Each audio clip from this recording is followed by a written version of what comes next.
Saudamos a todos que nos acompanham por meio deste canal. Assim, amado irmão em Cristo, a paz do Senhor Jesus.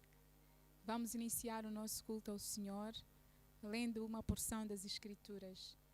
Convido a todos que abramos o livro de Apocalipse, no capítulo 5, dos versículos 11 a 13.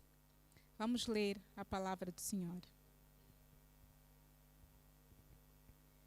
E olhei e ouvi a voz de muitos anjos ao redor do trono, e dos animais e dos anciãos, e era um número deles milhões de milhões e milhares de milhares, que com grande voz diziam: digno é o Cordeiro que foi morto de receber o poder e riquezas e sabedoria e força e honra e glória e ações de graças.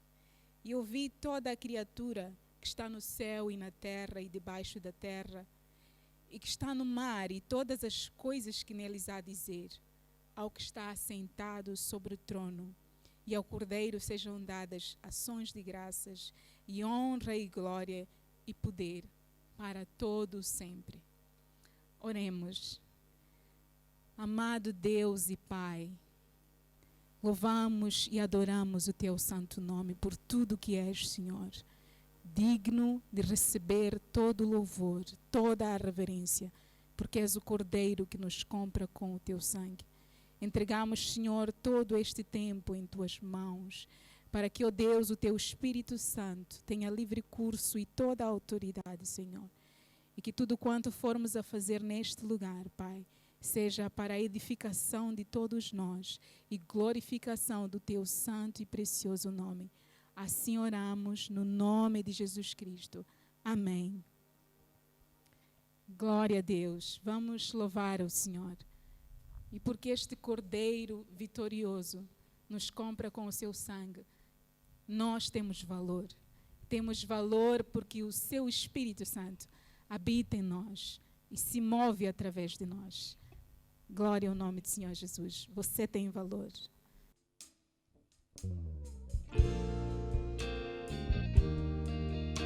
Valorize o que você tem, irmão.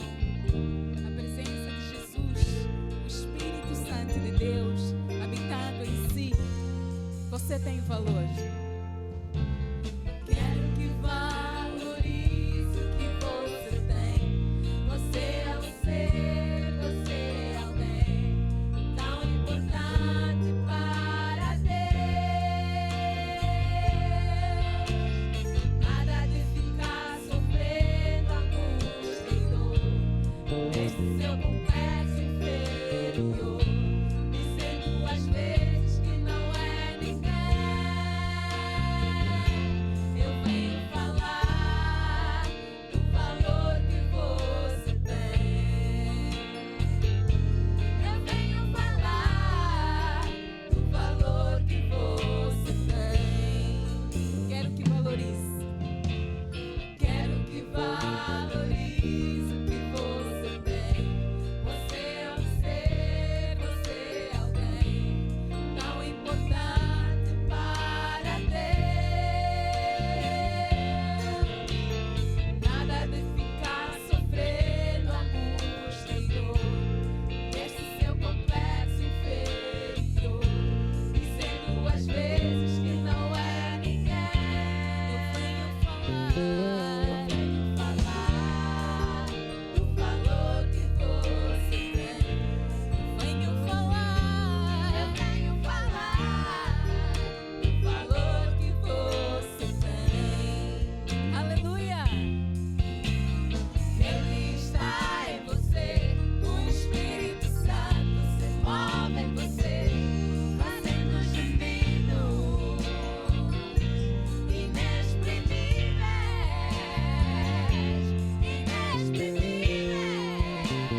Cura e liberta.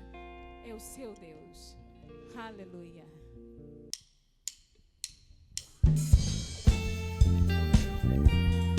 Louvamos a ti, Deus. Todo louvor, toda adoração a ti. Glória ao teu nome, Senhor. Ao Deus que sara, ao Deus que livra, ao Deus que restaura e transforma. Todo louvor, toda adoração, aleluia.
que vive para sempre.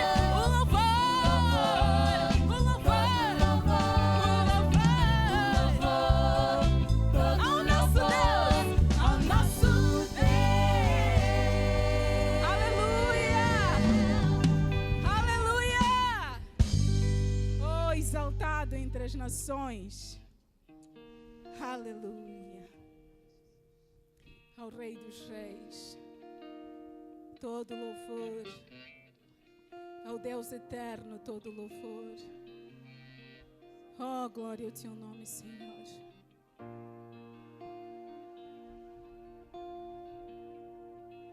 Queremos estar em tua presença. Ao que está assentado sobre o trono, a Ele a glória, a Ele a honra e o louvor a Ele. A Ti toda exaltação, Jesus. Emmanuel, o Cordeiro Santo.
Cristo, o que reina para todo sempre, aquele a quem, Senhor, clamamos tanto.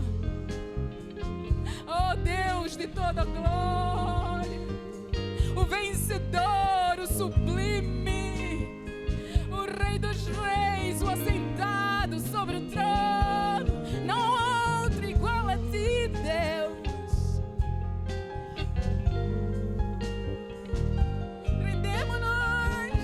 Rendemos-nos diante dele. Tu és santo, és santo, és santo, Senhor.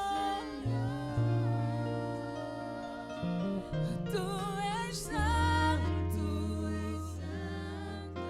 és digno de louvor, tu és maravilhoso, Rei dos reis, o eterno. Tu és santo, tu és santo,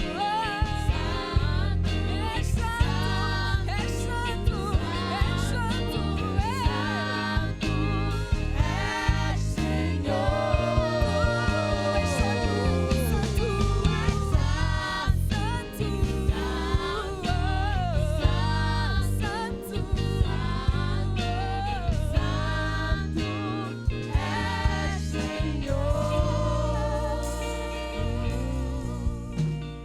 ao que está sentado sobre o trono, ao que vive para sempre, sempre, seja a glória, seja a honra e o poder, seja a glória, seja a honra e o poder. Aleluia. A ti, Senhor, toda adoração. A ti, Senhor, toda reverência. Tu que vives para sempre, o Alfa, o Ômega, o princípio e o fim. A ti a honra e a glória. Aleluia. A honra e a glória. A honra e a glória a ti, Jesus. Louvado seja o teu nome. Com toda reverência, vamos ouvir a palavra do Senhor. Glória a Deus.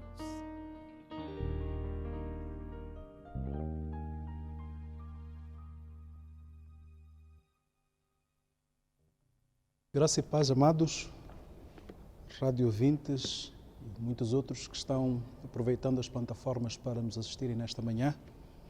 Uma alegria estarmos na presença do Senhor para assim cultuarmos neste dia que o Senhor nos tem concedido e que assim temos concordado plenamente em o adorarmos em espírito e em verdade. Que Deus possa abençoar ricamente e que possamos verdadeiramente ter este tempo e oportunidade para, como temos feito, adorar a Deus, mas sobretudo também ouvirmos um pouco da palavra do Senhor. Eu quero ler com os irmãos a palavra do Senhor que se encontra no Evangelho de Jesus, segundo Lucas, capítulo 19. Evangelho de Jesus, segundo Lucas, capítulo 19. Ler com os amados irmãos apenas alguns versículos, do versículo 9 ao versículo 13, que diz assim a palavra do Senhor. E disse-lhes Jesus: hoje veio a salvação a esta casa, pois também este é filho de Abraão. Versículo 10. Porque o Filho do Homem veio buscar e salvar o que se havia perdido. Versículo 11.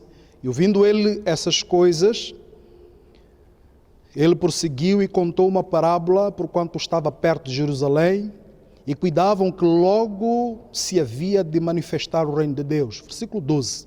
Disse, pois, certo homem nobre partiu para uma terra remota, a fim de tomar para si um reino e voltar depois. Versículo 13. E chamando 10 servos seus, deu-lhes 10 minas e disse-lhes, negociai até que eu venha. E vou repetir o versículo 13.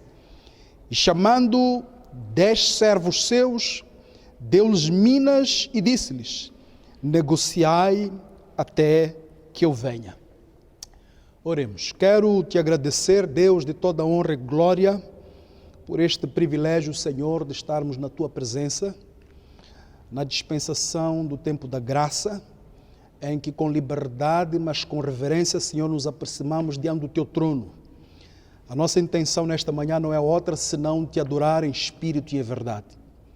Obrigado, Senhor, pelo tempo de louvor que nos temos tido, mas agora, Senhor, queremos ouvir da tua palavra, a palavra, Senhor, que é vida, a palavra, Senhor, que é a espada que nos tens concedido para os dias da caminhada na fé, a palavra que também, Senhor, é lâmpada para os nossos pés e luz para o nosso coração. Fale conosco e, sobretudo, Senhor, traz aos nossos corações com clareza os teus mistérios como dispensação para a nossa vida.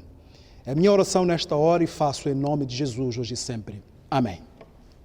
Amados, queria, neste privilégio, nesta manhã, partilhar um pouco o que eu tenho sentido no coração de falar com a igreja.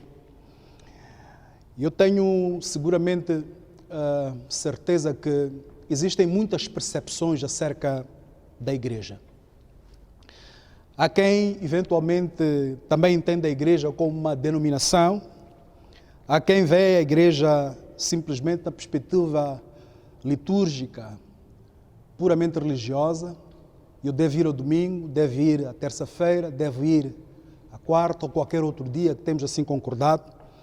Há quem vê a igreja e resume a igreja simplesmente à manifestação dos dons, porque naquele lugar sabemos que Deus cura, Deus liberta, Deus faz coisas que somente naquele lugar acontecem.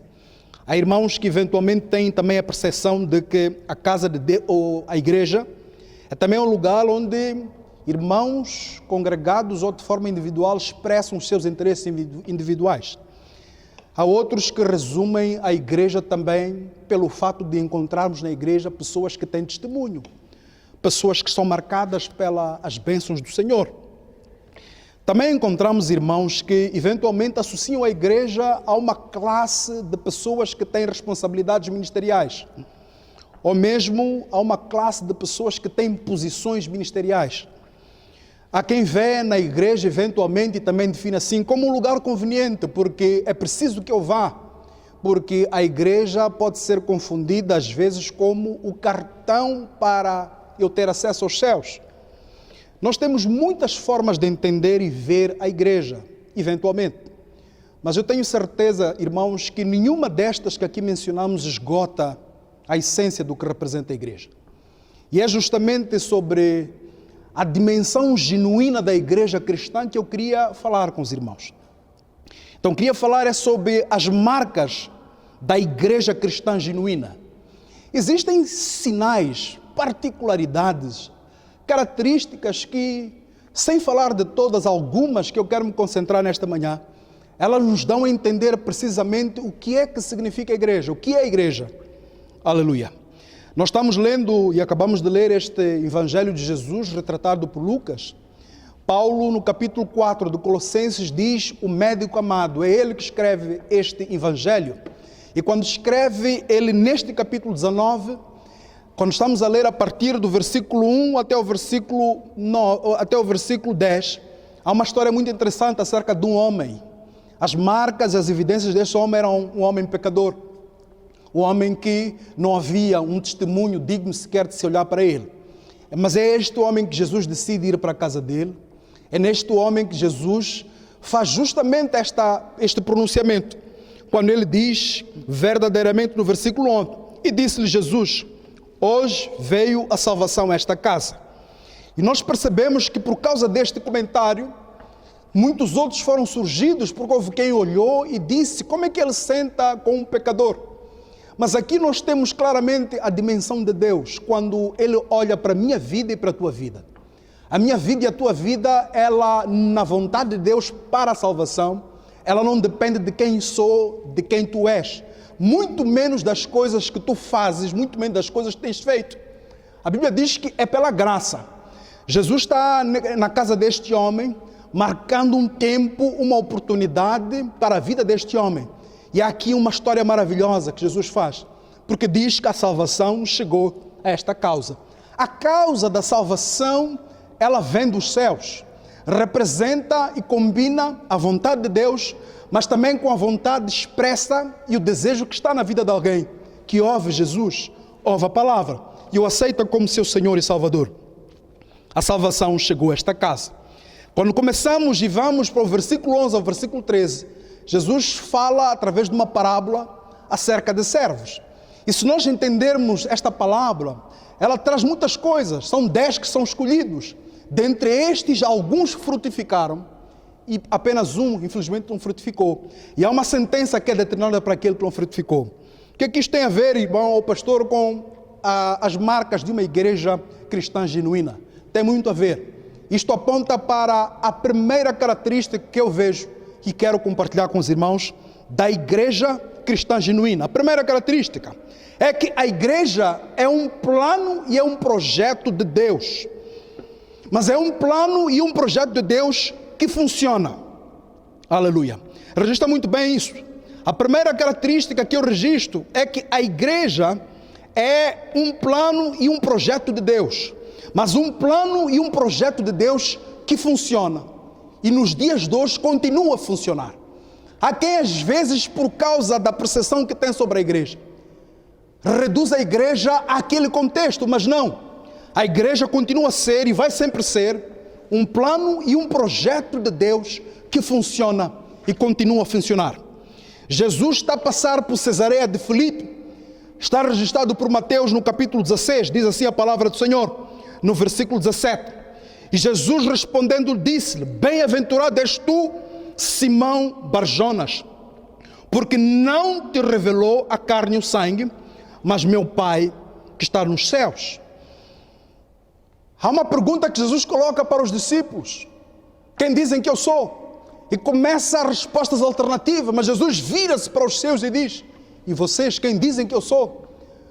Pedro é tomado com um pulso espiritual e tem a misericórdia, a graça de poder dizer que ele é o Filho de Deus vivo. Aleluia. E Jesus não se demora e apressa, diz: isto é de Deus, isto vem dos céus, não pode ter sido a carne nem o sangue. João capítulo 1, versículo 12 e 13, também diz a palavra do Senhor. Aleluia. Diz que Jesus Cristo, João capítulo 1, versículo 12 e 13, diz que a todos quantos o receberam, deu-lhes o poder de serem chamados filhos de Deus. Esta vontade não é do homem, esta vontade não resulta da carne, muito menos do sangue. É vontade dos céus, é vontade da Trindade, Deus Pai, Deus Filho, Deus Espírito Santo. A igreja, a primeira característica, a igreja é um plano e é um projeto de Deus que funciona, aleluia, e continua a funcionar. Significa, a igreja, ela representa, pelo exercício da fé, o ponto do equilíbrio para que eu consiga ter uma vida testemunhada na terra e que representa a minha comunhão com Deus. A fé confessada em Cristo Jesus é a única que me dá o equilíbrio para permanecer. Colossenses capítulo 1, versículo 19, nós temos uma revelação tremenda de Paulo, quando está a escrever a estes irmãos, capítulo 1, versículo 19, que diz assim: porque foi do agrado do Pai que toda a plenitude nele habitasse. A igreja é um plano e um projeto de Deus que funciona, porque Cristo é tudo e em tudo. O discipulado de Jesus é a única e unicamente conduzida pela palavra. Por quê? João capítulo 14, versículo 6 disse Jesus: eu sou o caminho e a verdade e a vida. Ninguém vem ao Pai senão por mim. A igreja é um projeto e um plano de Jesus que funciona, porque para além de estar assentado na fé expressa e confessada em Cristo, ela tem uma outra particularidade, é que o discipulado de Jesus está assente na verdade, unicamente na palavra, porque Jesus é a palavra. O discipulado de Jesus, nos dias que temos como filhos de Deus, nos torna forasteiros. Nós estamos de passagem, aleluia. Hebreus capítulo 11, versículo 16 diz: mas agora desejam uma melhor, isto é, a celestial. Por isso também Deus não se vergonha deles, de se chamar seu Deus, porque já lhes preparou uma cidade. O discipulado de Jesus nos torna forasteiros, porque nós temos uma pátria. A nossa pátria alcançaremos com a eternidade.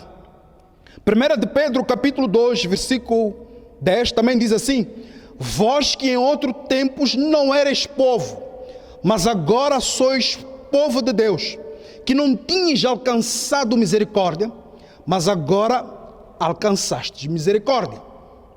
Aleluia. O versículo 11 diz assim: amados, peço-vos como a peregrinos e forasteiros, que vos abstenhais das concupiscências carnais que combatem contra a alma. Aleluia. A igreja de Cristo é a maior autoridade existente na terra. A igreja de Cristo, ela vive imersa no poder e na dimensão da oração. A igreja de Cristo, ela foi projetada na terra pelo Espírito Santo. Quando nós lemos Atos dos Apóstolos capítulo 1, que está a repetir Lucas capítulo 24, versículo 42, diz assim a palavra do Senhor. Mas eu vou começar por Lucas capítulo 24, versículo 49. Eis que sobre vós envio a promessa do meu Pai, ficai porém na cidade de Jerusalém, até que do alto sejais revestidos de poder. Esta palavra é repetida, se cumprindo. Lucas registra justamente em Atos, no capítulo 1, versículo 8. Mas recebereis a virtude do Espírito Santo e ser-me-eis testemunhas, tanto em Jerusalém, como em toda Judeia e Samaria, até aos confins da terra. A igreja de Cristo, como a maior autoridade da terra, ela foi projetada pelo Espírito Santo na terra, com um propósito: glorificar ao Senhor e, sobretudo, manifestar a autoridade de Deus na terra. Graças a Deus. É o Espírito Santo que projetou a igreja, que és tu e sou eu na terra, porque o Espírito Santo é o maior orador e obreiro da palavra do Senhor. Aleluia. A igreja de Cristo depende da plenitude do domínio do Espírito Santo, que é o único que faz conhecer a Jesus. A palavra de Deus que está em João capítulo 14, diz assim: mas aquele Consolador, o Espírito Santo que o Pai enviará em meu nome, esse vos ensinará todas as coisas e vos fará lembrar de tudo quanto vos tenho dito. No capítulo 15, João repete novamente no versículo 16: mas quando vier o Consolador, que eu da parte do Pai vos hei de enviar, aquele Espírito da verdade que procede do Pai, ele testificará de mim. No versículo 16 e versículo 13, João conclui acerca da pessoa do Espírito Santo e diz: mas quando vier aquele Espírito de verdade, ele vos guiará em toda a verdade, porque não falará de si mesmo, mas dirá tudo o que tiver ouvido e vos anunciará o que há de ouvir. Glória a Deus. É o Espírito Santo que nos faz conhecer a Jesus. Significa que a igreja, na sua primeira característica, ela foi projetada, e é um projeto de Deus que funciona, voltado para o propósito de Cristo, marcado pelo poder do Espírito Santo, mas sobretudo ancorado na fé em Cristo Jesus, ancorado na palavra e na manifestação do Espírito Santo. Aleluia. Então a igreja não se resume à conveniência social. A igreja que és tu e eu não se resume muito menos a uma denominação. A igreja que és tu e sou eu muito menos se resume a uma liturgia.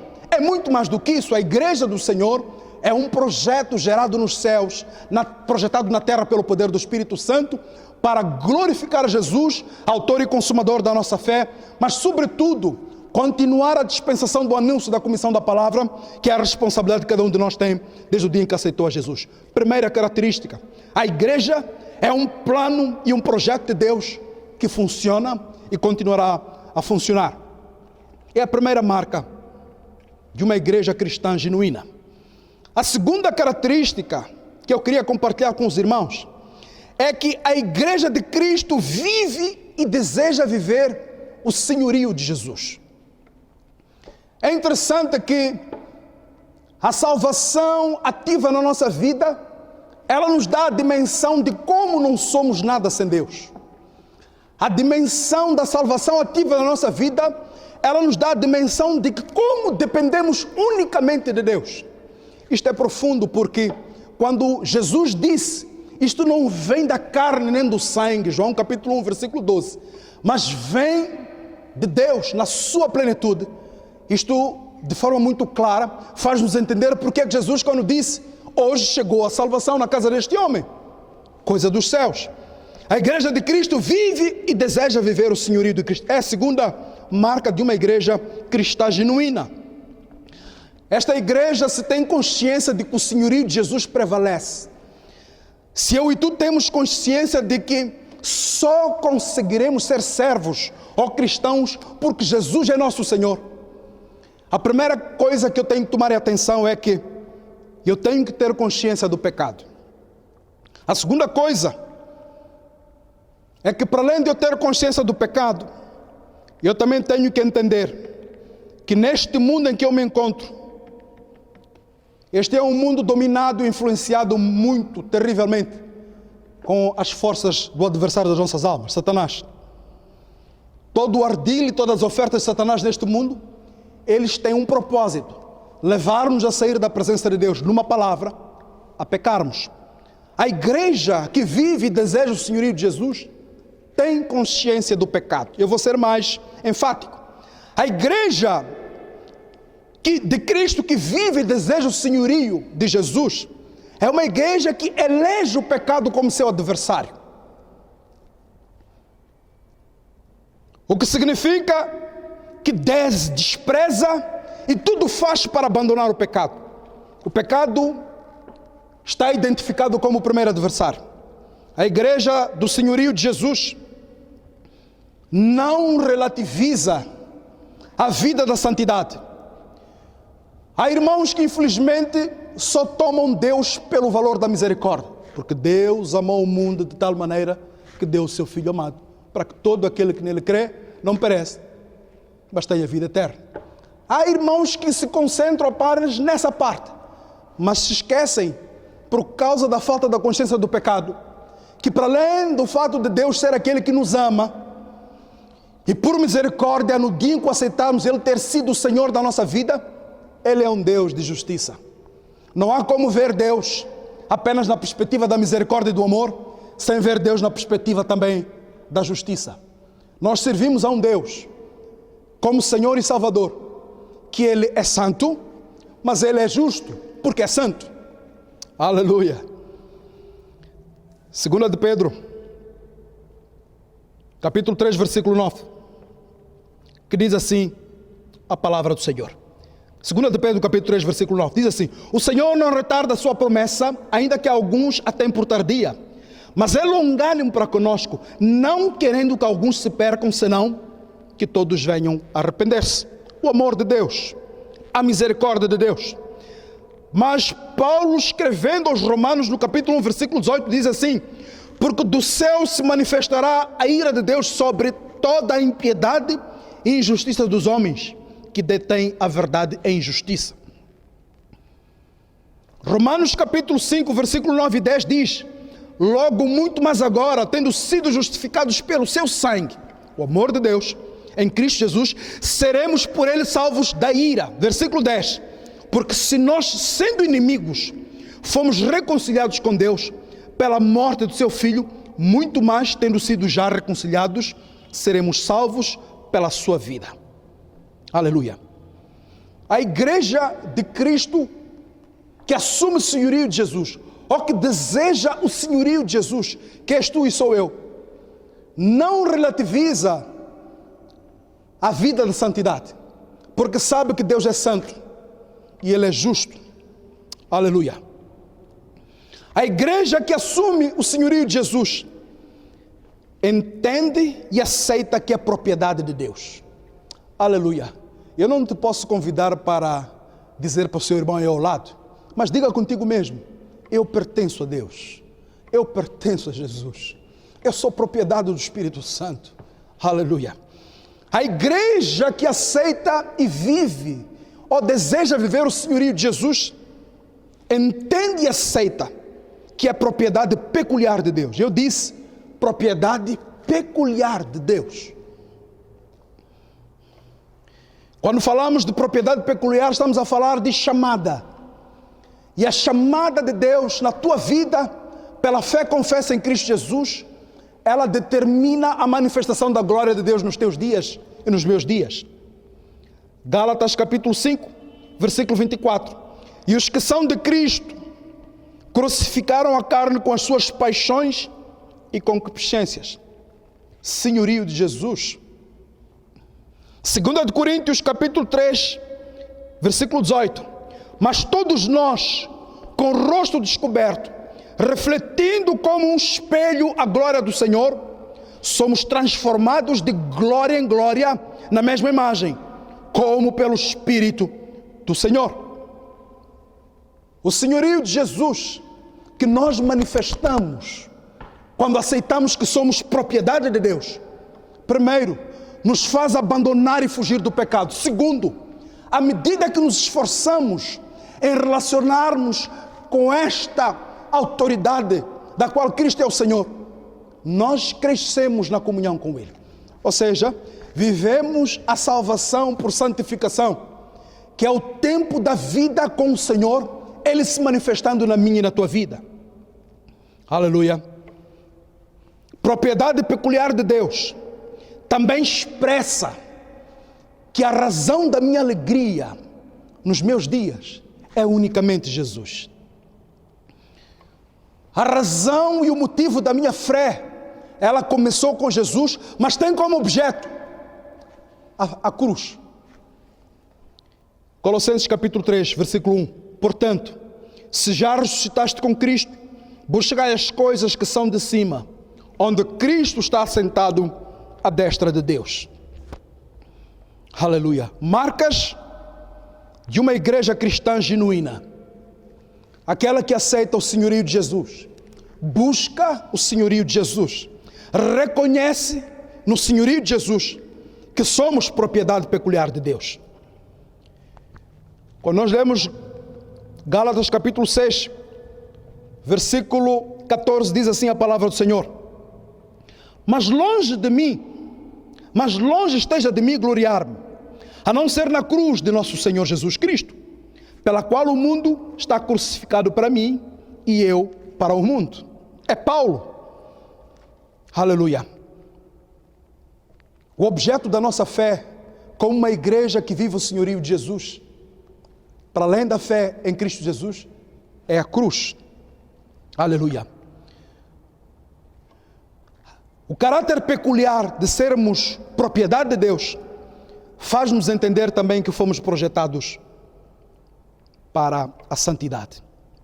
Pedro, no capítulo 1, da sua primeira carta, no versículo 14, diz assim: como filhos obedientes, não vos conformando com as concupiscências que antes havia em vossa ignorância. No versículo 15, mas como é santo aquele que vos chamou, sede vós também santos em toda vossa maneira de viver. Senhorio de Jesus. Aleluia. O caráter peculiar desta propriedade que eu e tu somos para Cristo, ó Deus, ela se reflete também no poder transformador de Jesus na minha e na tua vida. Romanos, capítulo 12, versículo 1, diz assim: rogo-vos, pois, irmãos, pela compaixão de Deus, que apresenteis os vossos corpos em sacrifício vivo, santo e agradável a Deus, que é o vosso culto racional.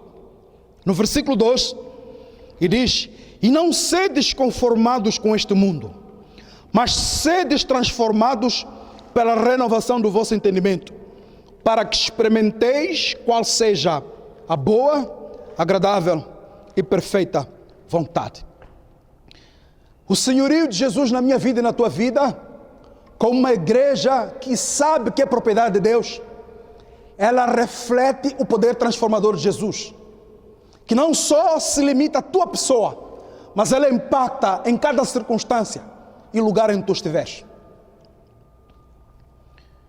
O caráter peculiar de Jesus, o caráter peculiar de eu e tu pertencermos a Deus, também significa que eu aceito a chamada, mas eu aceito a chamada não de forma parcial. Para estas coisas eu consigo, dizem alguns. Para estas coisas Deus não entra, dizem os outros. Não existe senhorio de Jesus se não existir a totalidade de Jesus na tua vida e na minha vida. Efésios capítulo 4, versículo 1. Rogo-vos, pois, eu, o preso do Senhor, que andeis como é digno da vocação com que fostes chamados. Aceitar a chamada. Segundo aspecto, Marcos capítulo 8, versículo 34. E chamando assim a multidão com os seus discípulos, disse-lhes: se alguém quiser vir após mim, negue-se a si mesmo e toma a sua cruz.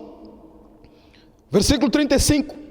Porque qualquer que quiser salvar a sua vida, perdê-la-á. Mas qualquer que perder a sua vida por amor de mim e do Evangelho, esse a salvará. Não há meio termo.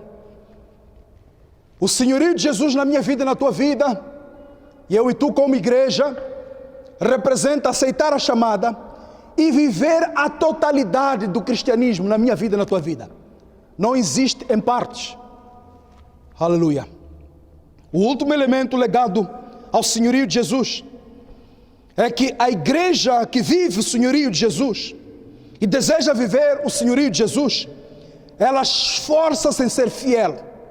Eu quero repetir, ela esforça-se em ser fiel, porque alicerçou a sua vida nos seus dias na terra na verdade bíblica sobre a santidade de Deus. Aleluia. Não tem outra forma de eu viver e caminhar com Cristo senão pela palavra entender que Deus é santo. Aleluia. Segunda marca ou característica da igreja de Cristo, aquela que vive e deseja viver o senhorio de Cristo. A terceira e a última marca que eu identifico, no meio de muitas, mas são estas que eu queria compartilhar com os amados. A igreja de Cristo, ela é autêntica. Repita comigo, ela é autêntica. Significa, nós somos um pequeno retrato do que vai ser os céus. Aleluia, que coisa maravilhosa. Se é verdade que a igreja de Cristo, ela é uma igreja de vida autêntica, significa, não faz, ou seja, faz o que prega, faz o que testifica, faz o que aprendeu de Jesus pela palavra. Se somos uma igreja de vida autêntica, então claramente nós somos um retrato nos dias da terra, daquilo que vai ser a eternidade. Quando eu e tu, naquele dia, se antes de partirmos para o Senhor voltar para nos arrebatar. Aleluia. Isto marca de forma muito clara um outro passo nesta característica importante, que tem a ver com o caráter genuíno da igreja de Cristo. É que, de forma muito particular, a igreja de Cristo, ela é inflexível com o viver mundano. Aleluia. A igreja de Cristo, que tem uma vida autêntica, ela é inflexível com o pecado, mas ela vive, expressa o amor de Deus na sua vida e prega a palavra. A igreja de Cristo, como aquela que é autêntica no seu viver e representa um retrato dos céus, eu posso dizer que também é o troféu da graça, que nos dias da terra, pela sua conduta, glorifica a Deus. Então há coisas que marcam esta igreja de uma vida autêntica. A primeira delas, Efésios capítulo 2, versículo 16. Estou a terminar. E pela cruz reconciliar ambos com Deus em um corpo, matando com ela as inimizades. A igreja da vida autêntica, pelo senhorio de Jesus e por ser projeto e plano de Deus que funciona, é marcada nos dias da vida autêntica com o ministério da reconciliação. Aleluia. Segundo elemento associado a esta vida autêntica de uma igreja cristã genuína, nós somos marcados pela unidade. Paulo, escrevendo aos Coríntios na primeira carta, no capítulo 12, disse assim no versículo 26: de maneira que se um membro padece, todos os membros padecem com ele. E se um membro é honrado, todos os membros se regozijam com ele. Eu disse que havia uma percepção de que a igreja também poderia ser um espaço de comunhão, marcado pelo teu e o meu testemunho, porque se percebe pelo teu viver e pelo teu ser, que há alguma diferença. Aleluia. Reconciliação, mas também a unidade. Gálatas capítulo 6, versículo 1, diz assim, Paulo: irmãos, se algum homem chegar a ser surpreendido em alguma ofensa, vós que sois espirituais, encaminhai o tal com espírito de mansidão, olhando por ti mesmo, para que não sejas também tentado. Versículo 2: levai as cargas uns dos outros, e assim cumprireis a lei de Cristo. Eu quero ser mais claro com relação à vida autêntica. Nós fomos marcados pelo ministério da reconciliação como igreja genuína, fomos marcados pelo ministério da unidade, pela unidade, mas também somos marcados pela edificação espiritual, como um corpo, aleluia, vivo, do qual Cristo é o cabeça. O último aspecto, João capítulo 17, Jesus está a fazer uma oração que nós conhecemos, e no versículo 21 ele diz assim: para que todos sejam um, como tu, ó Pai, o és em mim, e eu em ti, que também eles sejam um em nós, para que o mundo creia que tu me enviaste. Versículo 22, e eu dei-lhes a glória que a mim me deste, para que sejam um, como nós somos. Versículo 23, e eu neles, e tu em mim, para que eles sejam perfeitos em unidade, e para que o mundo conheça que tu me enviaste a mim, e que os tens amado a eles, como me tens amado a mim. Aleluia. O amor de Cristo possa permanecer e, sobretudo, transbordar na minha vida e na tua vida. Eu vou concluir e dizer assim: a igreja de Cristo genuína, ela é marcada por uma vida autêntica que reflete um pequeno retrato do que vai ser os céus na eternidade, porque nós abundamos Jesus. Diga contigo mesmo: eu quero abundar Jesus. Nós abundamos Jesus pela reconciliação, pela unidade, pela edificação, mas pelo amor. Então concluo lendo o que Pedro disse na segunda carta, no capítulo 3, que é o último capítulo, versículo 18, que também é o último versículo, que diz assim: antes crescei na graça e conhecimento de nosso Senhor e Salvador Jesus Cristo. A Ele seja dada a glória, assim agora como no dia da eternidade. Amém.